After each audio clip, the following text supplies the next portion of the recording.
Bismillahirrahmanirrahim. Assalamualaikum warahmatullahi wabarakatuh. Alhamdulillahi wa kafa wa salatu wassalamu ala nabiyil mustafa wa ala alihi ahli sidqi wal wafa. Asyhadu an la ilaha illallah wa asyhadu anna muhammadar rasulullah. Yang pertama, yang paling utama, mari kita panjatkan puji kepada Allah Subhanahu wa taala di mana kita dapat berkumpul di hari ini dengan keadaan sehat walafiat. Salawat dan salam tidak lupa tercurah limpahkan kepada baginda kita Habibana wa Nabiyana wa Rasulana Nabi Muhammad sallallahu alaihi wasallam, kepada keluarganya, kepada sahabatnya, kepada tabi'in tabi'at, semoga sampai kepada kita semua sebagai umatnya. Baik, di sini saya akan menjelaskan dan kelompok saya tentang kurikulum pendidikan. Yaitu yang beranggotakan saya sendiri Muhammad Alif Ijul Haq, Rian Nur Sidik, dan juga Indriani Pertiwi. Bismillahirrahmanirrahim, saya Indriani Pertiwi. Sebelumnya saya ingin mengucapkan terima kasih kepada moderator sebelumnya, teman saya Muhammad Alif Ijul Haq yang telah membuka presentasi sebelumnya. Baik, selanjutnya langsung saja dalam pembahasan yang pertama, hadis tentang kurikulum pendidikan. Di sini sudah tercantum, bisa dibaca. Haddatsana Mu'ammal bin Hisham ya'ni al-Yashkuri, haddatsana Isma'il an Sawwar bin Abi Hamzah qala Abu Dawud wa huwa Sawwar bin Dawud Abu Hamzah al-Muzani Yusayrafi an Amr bin Shu'aib an abihi an jaddihi qala Rasulullah sallallahu alaihi wasallam muru awladakum bis-salati wa hum abna'u 7 sinin wadribuhum 'alaiha wa hum abna'u 10 wa farriqu bainahum fil madaji'. Rawahu Abu Dawud. Artinya, telah menceritakan kepada kami Mu'ammal bin Hisham al-Yashkuri, telah menceritakan kepada kami Isma'il dari Sawwar Abu Hamzah, berkata Abu Dawud, dia adalah Sawwar bin Dawud Abu Hamzah al-Muzani as-Sayrafi, dari Amru bin Shu'aib, dari ayahnya, dari kakeknya, dia berkata, Rasulullah sallallahu alaihi wasallam bersabda, perintahkanlah anak-anak kalian untuk melaksanakan salat apabila sudah mencapai umur 7 tahun, dan apabila sudah mencapai umur 10 tahun, maka pukullah dia apabila tidak melaksanakannya, dan pisahkanlah mereka dalam tempat tidurnya. Hadis riwayat Abu Daud nomor 495. Pembahasan yang kedua, matan dan syahid hadis tentang kurikulum pendidikan. Yang pertama ini ada matan hadis. Matan berarti isi atau lafaz dari hadis tersebut ya. Berarti muru auladakum bis-salati wa hum abna'u 7 sinin wadribuhum 'alaiha wa hum abna'u 10 wa farriqu bainahum fil madaji'. Kemudian selanjutnya syahid hadis. Syahid hadis ini adalah hadis yang sama-sama dalam periwayatannya hadis dari jalur lain, baik pada lafaz dan maknanya ataupun pada makna saja, dengan catatan berbeda sahabat Nabi yang meriwayatkannya itu, jadi beda yang lainnya lagi.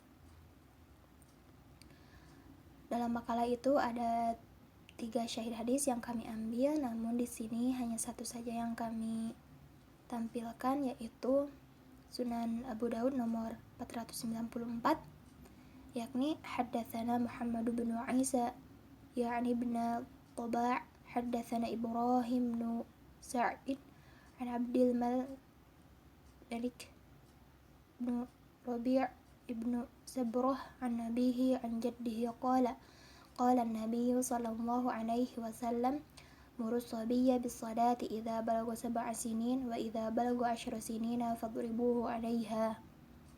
Telah menceritakan kepada kami Muhammad bin Isa bin Ali bin Abi Thalib Taba', telah menceritakan kepada kami Ibrahim bin Sa'd dari Abdul Malik bin Ar-Rabi' bin Sabrah dari ayahnya, dari kakeknya. Dia berkata, Nabi SAW bersabda, perintahkanlah anak kecil untuk melaksanakan sholat apabila sudah mencapai umur 7 tahun. Dan apabila sudah mencapai umur 10 tahun, maka pukullah dia apabila tidak melaksanakannya. Baik, pembahasan yang ketiga yaitu terjemah mufradat dan maksud lafaz dari hadis tentang kurikulum pendidikan. Yakni terjemah hadis berarti yang tadi ya, telah menceritakan kepada kami Mu'ammal bin Hisham al-Yashkuri, telah menceritakan kepada kami Ismail dari Sawar Abu Hamzah, berkata Abu Daud, dia adalah Sawar bin Daud Abu Hamzah al-Muzani as-Sayrafi, dari Amru bin Shu'aib dari ayahnya, dari kakeknya. Dia berkata, Rasulullah SAW bersabda, perintahkanlah anak-anak kalian untuk melaksanakan sholat apabila sudah mencapai umur 7 tahun. Dan apabila sudah mencapai umur 10 tahun, maka pukullah dia apabila tidak melaksanakannya, dan pisahkanlah mereka dalam tempat tidurnya.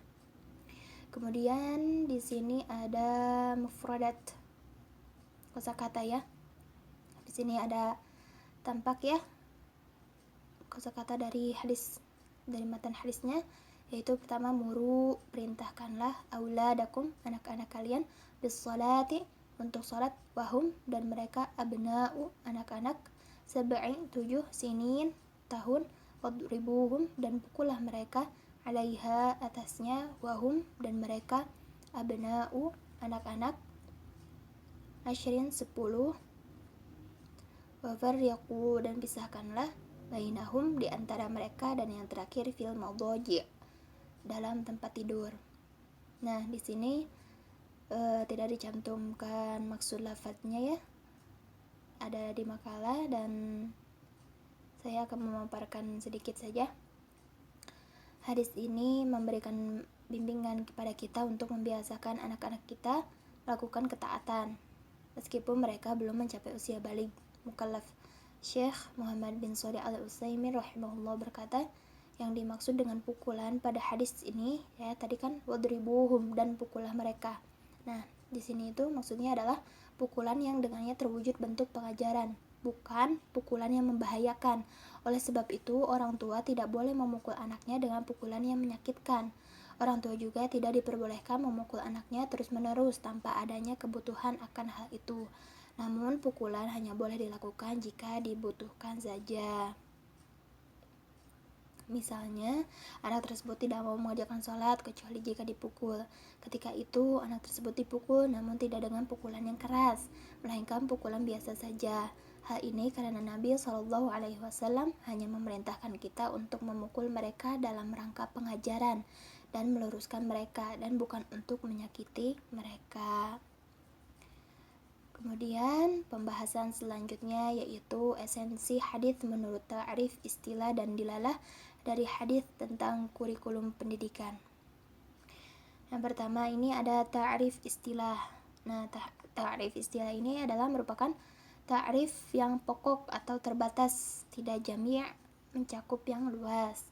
Sebab dalam pembahasan ilmu hadis, yang idhofah itu kepada selain Nabi pun, yakni itu kepada sahabat, tabi'in, bahkan yang idhofah kepada Allah yang bukan Al-Quran disebut hadis. Hanya saja namanya masing-masing berbeda.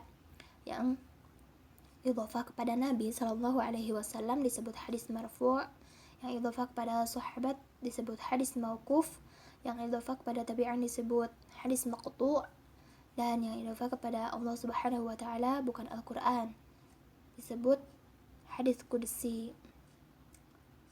Nah, berarti pada hadis tentang kurikulum pendidikan ini dapat dikatakan hadis secara lughah, karena hadis tersebut substansinya itu berupa khobar atau informasi. Selain itu dikatakan secara istilah karena seperti tadi ya, idhofah kepada salah satunya itu idhofah kepada Nabi SAW. Sebab secara istilah hadis adalah setiap yang idhofah kepada Nabi SAW, sahabat, tabi'in, dan kepada Allah Subhanahu wa taala yang bukan Al-Qur'an. Tandanya adalah sighah Rasulullah SAW. Kemudian yang kedua ini ada ta'rif dilalah. Nah, hadis secara dilalah atau secara real itu adalah semua hadis yang termaktub pada kitab hadis, yakni diwan atau al-masadir asliyah, hasil dari proses riwayah dan tadwin yang ditekuni oleh para muhaditsin sampai abad ke-5 Hijriah, yang terdiri dari kitab musnad dan kitab musannaf. Nah, pada hadis tentang kurikulum pendidikan ini dikatakan hadis secara dilalah karena termaktub pada kitab hadis, yakni kitab Sunan Abu Daud. Sebab hadis secara dilalah itu adalah semua hadis yang termaktub pada kitab hadis atau masadir asliyah. Tadanya ada footnote rawahu Abu Dawud. Kemudian itu di sini itu tidak dicantumkan, namun ada ya di makalah tentang pencarian hadis juga menggunakan aplikasi Maktabah Syamilah dengan metode takhrij bil lafzi, yakni lafaz muru auladakum. Jadi diambil sepotongnya saja, muru auladakum dalam pencariannya. Nah, itu muncul terdapat dalam 3 ya. Yang pertama itu dalam kitab Al-Kina wal Asmalid Dawalabi.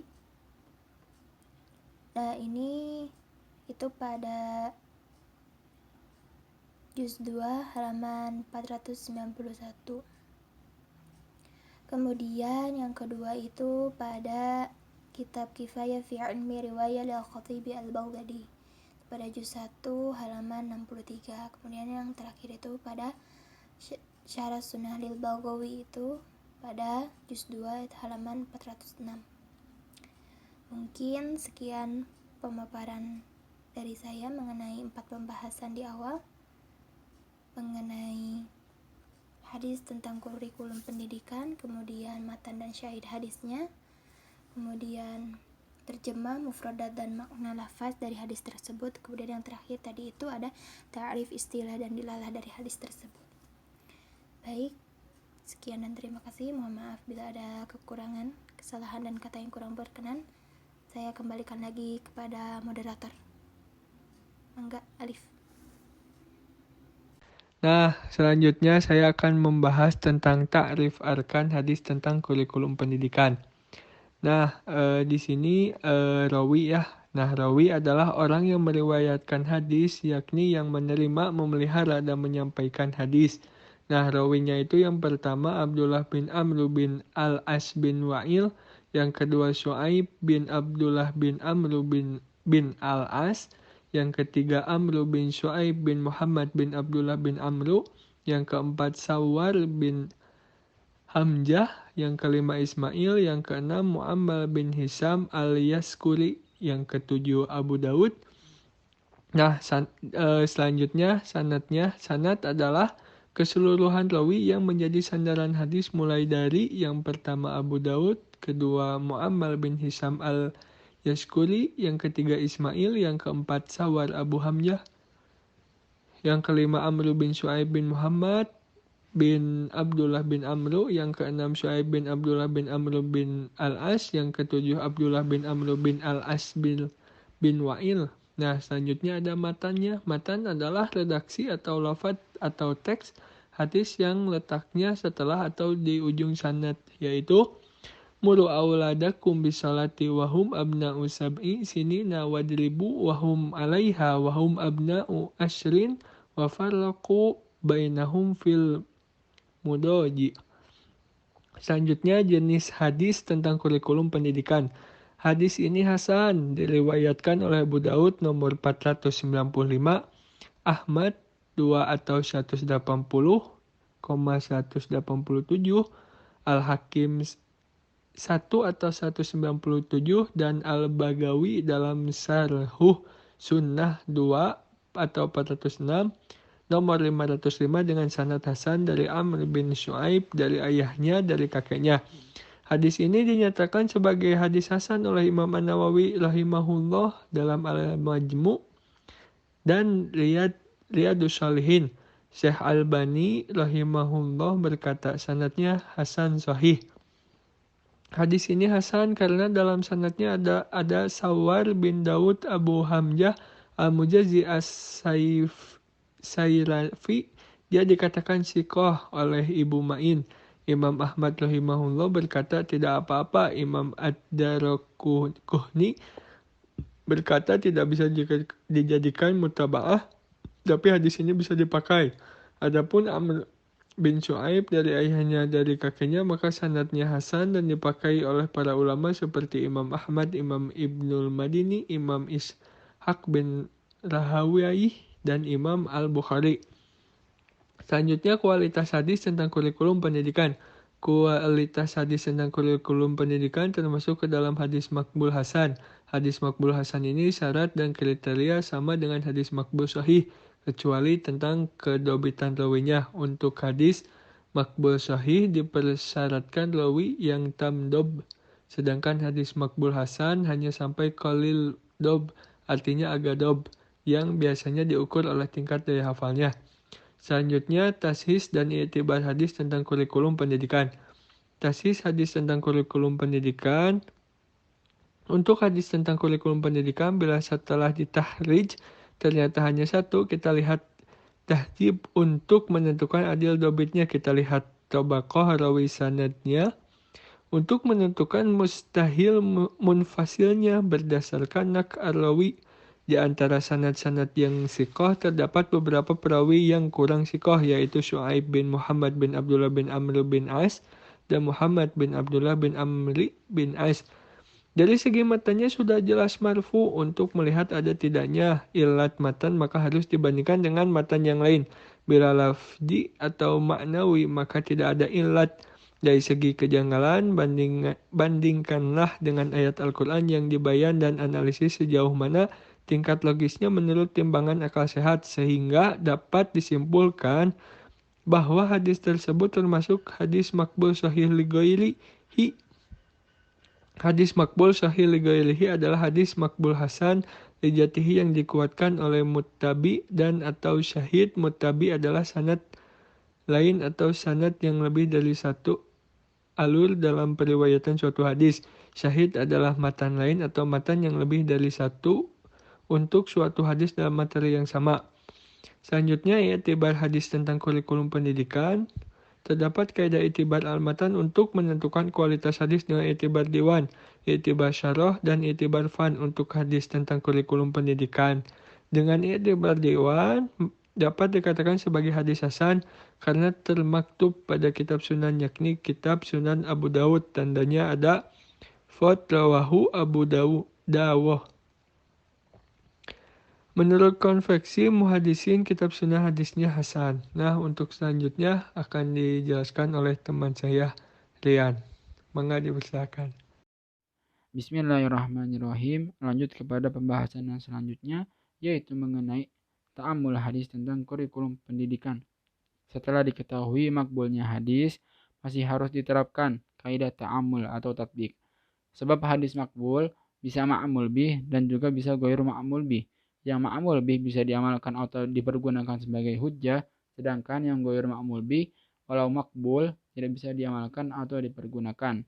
Sebagai aplikasi dari kaidah ini, apabila hadis tentang kurikulum pendidikan yang makbul bih itu setelah ditakhrij hanya satu, atau tidak ada hadis lain yang makbul yang isinya tanakut atau ta'arrud, maka hadis tersebut ma'mul bih dapat diamalkan sebab matanya muhkam, yakni jelas dan tegas.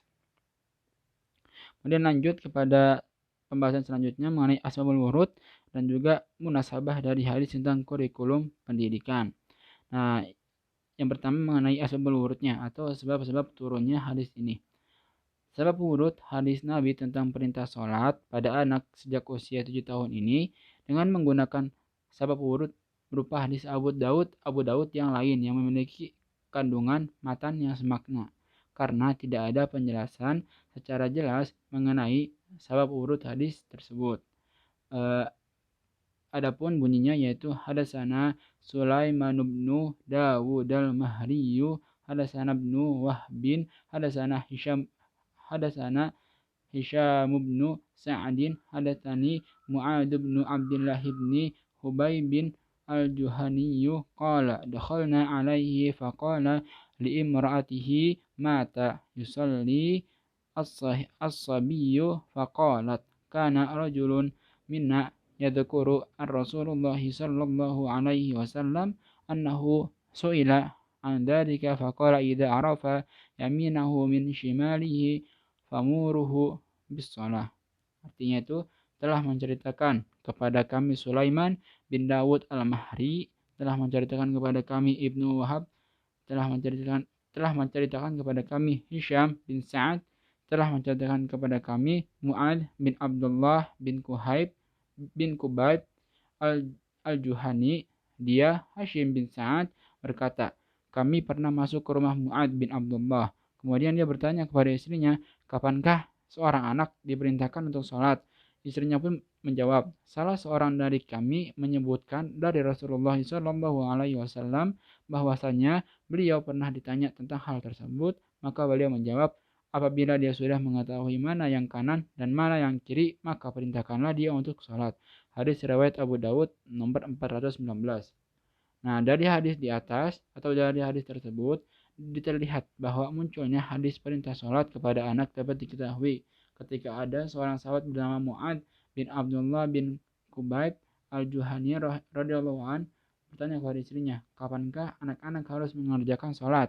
Dan istrinya tersebut menjawab bahwa ada seseorang yang menyebutkan dari Rasulullah SAW bahwasanya beliau pernah ditanya seseorang tentang itu. Kemudian beliau menjawab ketika seorang anak telah bisa membedakan kiri dan kanan. Dalam kitab Syarah Sunan Abu Dawud disebutkan bahwa ketika anak telah bisa membedakan mana yang kiri dan mana yang kanan, maka anak tersebut telah mumayyiz. Dan usia tamyiz bagi seorang anak umumnya adalah 7 tahun. Maka ketika memasuki usia mumayyiz, inilah anak-anak sudah dipandang tepat untuk diperkenalkan dengan sholat. Nah, untuk selanjutnya munasabah hadis. Yang pertama ada munasabah dengan Al-Quran. Salah satu bentuk perintah tersebut terdapat dalam Al-Quran surat At-Taha ayat 132 yang artinya, dan perintahkanlah keluargamu melaksanakan sholat dan sabar dalam mengerjakannya. Kami tidak meminta rezeki kepadamu, kamilah yang memberi rezeki kepadamu, dan akibat yang baik di akhirat adalah bagi orang yang bertakwa. Quran surat Taha ayat 132. Ayat Al-Quran di atas atau ayat Al-Quran tersebut menjelaskan kepada para pendidik, khususnya orang tua, untuk memerintahkan keluarganya mendirikan sholat dan bersabar dalam mengerjakannya. Karena Allah lah yang memberi rezeki kepada orang-orang yang bertakwa. Kemudian yang B, munasabah dengan al-hadis. Semua manusia akan dihisab pada hari kiamat, dan yang pertama dihisab pada hari kiamat adalah masalah sholat. Rasulullah SAW bersabda, awalu ma yuhasibu bihil abdu yaumal qiyamati sholat. Perkara yang pertama kali dihisab dari seorang hamba pada hari kiamat adalah sholat. Fa'in sholahat sholahalahu sa'iru amalihi. Apabila sholatnya baik, maka seluruh amalnya pun baik. Fa'in fasada sa'iru amalihi. Apabila sholatnya buruk, maka seluruh amalnya pun buruk. Hadis riwayat At-Tabrani dalam Al-Mu'jamul Awsat jilid kedua halaman 512 nomor 1880. Oleh karena itu, pentingnya untuk mengingatkan keluarga kita agar mendirikan kewajiban sholat, karena waktu begitu singkat, tidak ada yang mengetahui kapan nyawa akan dicabut. Hal ini juga penting agar generasi-generasi selanjutnya tetap dalam ketaatan mengerjakan kewajiban mendirikan sholat. Kemudian yang selanjutnya yaitu mengenai istinbat ahkam dan hikmah dari hadis tentang kurikulum pendidikan. Yang pertama yaitu istinbat ahkam. Redaksi yang digunakan dalam hadis ini adalah muru, yang berarti perintahkanlah atau suruhlah. Kalimatnya berupa fi'il amr yang berfungsi sebagai perintah. Kata perintah berarti sebuah perkataan yang bermaksud menyuruh untuk melakukan sesuatu. Dan kata menyuruh memiliki arti yang sama dengan perintah, yaitu memerintahkan supaya melakukan sesuatu. Menurut Muhammad Adib Soleh, apabila dalam nas teks syara terdapat salah satu dari bentuk perintah, maka kaidah yang mungkin bisa diberlakukan adalah kaidah al-aslu fil amri lil wujub. Pada dasarnya suatu perintah menunjukkan hukum wajib dilaksanakan kecuali ada indikasi atau dalil yang memalingkannya dari hukum tersebut. Maka orang tua diwajibkan untuk memerintahkan sholat ketika sang anak telah berusia 7 tahun. Disinilah tampak kewajiban atau peran orang tua kepada anaknya. Perintah tersebut tidak ditujukan secara secara gamblang kepada orang tua. Karena redaksinya menggunakan kata dhamir kum, akan tetapi sudah mafhum bahwa yang memiliki anak adalah orang tua, jadi kedua orang tua pula lah yang wajib memberikan pendidikan sholat. Nah, yang selanjutnya yaitu hikmah hadis. Berdasarkan istinbat hukum dan syarah dari hadis tentang kurikulum pendidikan, maka hikmah yang dapat diambil dari hadis ini adalah sebagai berikut. Yang pertama, sholat adalah fondasi dan tiang agama yang menjadi pendidikan dini bagi setiap manusia. Yang kedua, pukulan yang diberi menjadikan pendidikan bagi anak dan bersifat tidak melukai.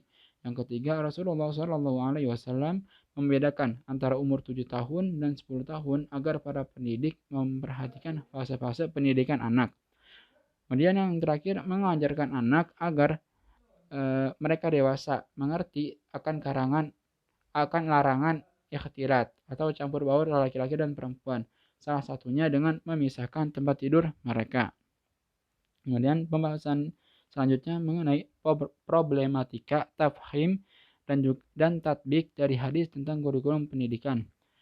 Pengamalan terhadap kurikulum pendidikan terkendala oleh kurangnya menyesuaikan diri dan rasa tanggung jawab para pendidik, lembaga pendidikan, dan semacamnya terhadap perkembangan kurikulum. Tinggi rendahnya kesadaran peserta didik akan pentingnya kurikulum pendidikan berpengaruh pada tingkat pencapaian tujuan pendidikan atau instruksional. Problematika pada tafhim atau pemahaman dan tatbik atau pengamalan hadis tentang kurikulum pendidikan adalah yang pertama, reposisi madrasah dari lembaga pendidikan yang fokus pada penguasaan ilmu-ilmu agama ke arah relatif sama dengan sekolah pada umumnya. Yang kedua, daya serap peserta didik tidak optimal dan cenderung belajar banyak hal, namun dangkal dalam penguasaan pengetahuan dan keterampilan yang layak.